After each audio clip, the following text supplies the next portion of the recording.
Voici la mosquée de la maison de Pierre Loti, inaccessible au grand public pendant des années encore. Et la voici en visite virtuelle en 3D sur cet écran géant du musée Èbre de Saint-Clément. Il suffit d'une paire de lunettes pour être transporté au pays de Pierre Loti, dans les plus belles pièces de sa maison. C'est une des pièces les plus emblématiques, c'est une des pièces que Loti aimait beaucoup. Il recevait dans cette mosquée, il y avait un petit endroit aussi dans cette salle dédiée à son amour de jeunesse, à son amour turc, asiatique. Donc c'était une salle, oui, comme beaucoup d'espaces à la maison de Pierre Loti, très intime pour Loti, mais dans laquelle il recevait aussi beaucoup de visiteurs.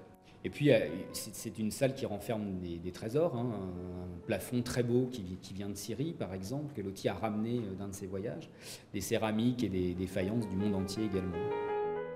Des objets de la maison de Pierre Loti sont aussi réunis dans cette exposition. Les collections de son enfance et des souvenirs de voyage. Des pièces exceptionnelles dont certaines n'ont jamais été présentées au grand public. Pierre Loti a 22 ans lorsqu'il part pour la première fois à l'aventure. Son premier grand voyage, il est à bord de la Flore et il embarque vers Tahiti en passant par l'île de Pâques.